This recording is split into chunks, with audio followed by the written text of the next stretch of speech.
안녕하십니까. 이어서 경남 소식입니다. 의령군의 풍력발전단지와 한우산 생태숲 조성지 일부가 겹친다는 보도를 전해드렸는데요. 풍력발전기 설치 장소가 오히려 생태숲 조성지 쪽으로 이전될 가능성이 커져 생태숲 사업 자체가 위협받을 처지입니다. 송현준 기자가 보도합니다. 산사태 우려로 인근 주민들의 반발을 사고 있는 의령 풍력발전단지 조성 사업. 주민들의 반발이 거세자 의령군은 주민과 사업자와의 간담회를 열고 중재에 나섰습니다. 간담회에서는 풍력발전기 설치 대수를 25대에서 10대 정도로 줄이고 발전기 설치 장소를 옮기는 것을 논의하고 있는데 문제는 한우산 생태숲 조성지에 설치될 풍력발전기가 현재 계획인 한 대에서 여러 대로 늘어날 수도 있다는 점입니다.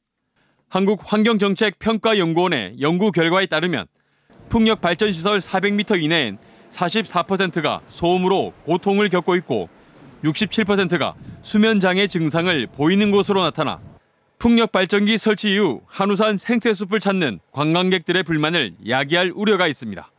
한우산 쪽으로 간다고 하면 농선사로 가야 될 거 아닙니까? 너무 많이 들어오게 되면 제가 말씀드린 대로 좀 문제가 되지 않을까 이런 생각. 철쭉제 행사라든지 각종 행사도 많이 또 설치되죠. 한우산 생태숲 사업의 총 사업비는 50억 원. 농촌지역 자치단체로서 큰 규모의 사업이지만 풍력발전단지만 매달리는 의령군의 의혹만 커지고 있습니다. KBS 뉴스 송현준입니다. 개발 사업을 하다 보면 각종 민원이 뒤따르는데요. 여러 기관이 얽혀 책임지고 나서는 기관이 없는 경우 주민들만 오랜 시간 고통을 겪는 일이 많아지고 있습니다.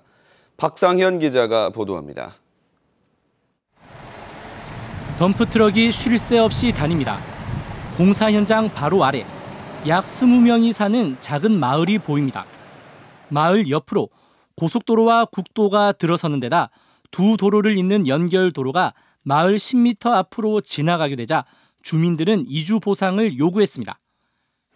하지만 해양수산부 등 관계기관 5곳이 3년 동안 내놓은 답변은 안 된다는 것.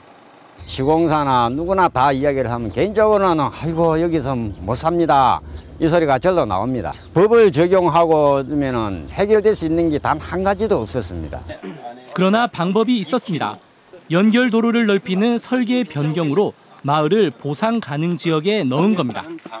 이렇게 문제 해결 방법이 없는 것이 아니었지만 관계기관들이 서로 책임을 떠넘기면서 주민들의 고통만 더욱 길어졌습니다. 이와 비슷하게 창원시 진해구 쓰레기 처리장을 옮기는 데는 5년이 걸렸고 부산 진해 경제자유구역청 두동지구를 개발하는 데는 무려 20년이 걸렸습니다.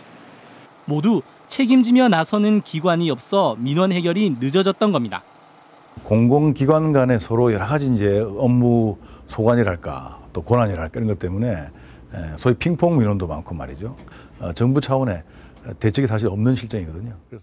국민권익위원회는 여러 관계기관이 얽혀있는 민원은 권익위가 직접 조정할 수 있는 가칭 집단 민원 조정에 관한 법률을 준비하고 있습니다. KBS 뉴스 박상현입니다. 메르스 관련 허위 사실을 유포한 혐의로 전국에서 처음으로 40대 남성이 구속됐습니다. 창원지검 통영지청은 메르스 탓에 특정 병원이 폐쇄됐다는 허위 사실을 인터넷을 통해 유포한 혐의로 44살 김모 씨를 구속했습니다. 김 씨는 지난달 12일 SNS를 통해 메르스 의심 환자가 발생해 특정 병원 일부가 폐쇄된 것처럼 조작한 글을 유포한 혐의를 받고 있습니다. 해당 병원은 이로 인해 1억 원의 피해를 봤다며 유포자를 잡아달라고 경찰에 진정서를 냈습니다. 한국의 대표 서정 시인인 사천 출신의 박재삼 시인을 기리는 제17회 박재삼 문학제가 어제와 오늘 사천 노산공원 박재삼 문학관 일원에서 열립니다.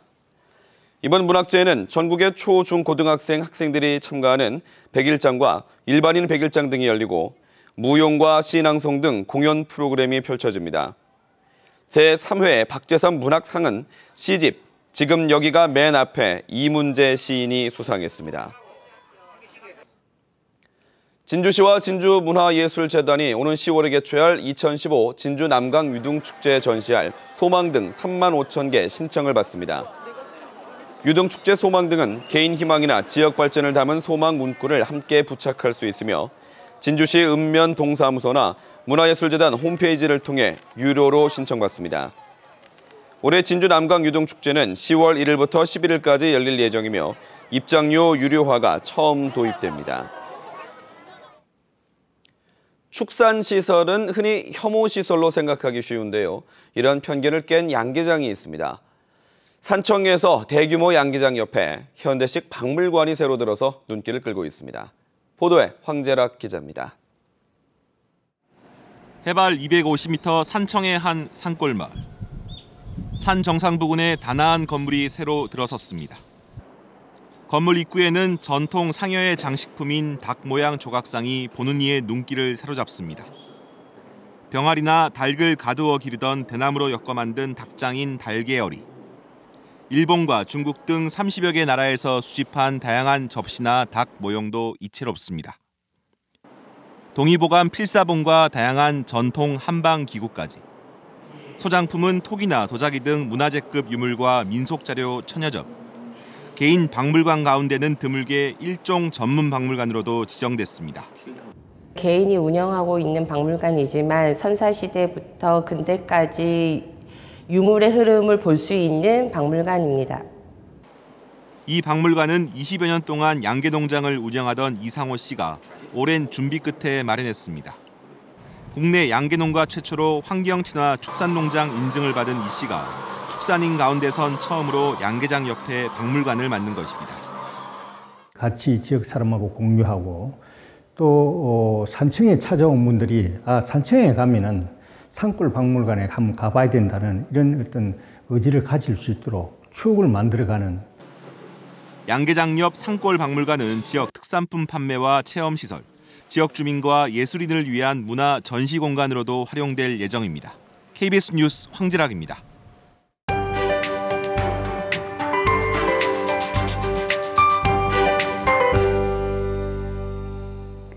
이번 주말에 나들이 계획하고 계신다면 오늘 오후에 다녀오시는 게 좋겠습니다. 태풍 찬움의 간접 영향으로 오늘 밤부터 서부 내륙을 시작으로 비가 내리겠고 이 비는 다음 주 월요일까지 이어지겠습니다.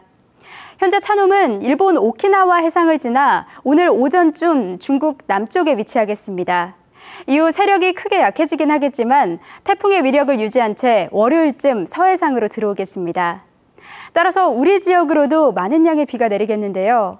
현재 진주와 사천, 산청과 하동, 남해안 지역으로는 호우 예비특보가 내려져 있습니다. 예상 강수량은 지리산과 남해안 일대로 200mm 이상이 되겠고 그 밖의 지역으로는 50에서 150mm가 되겠습니다.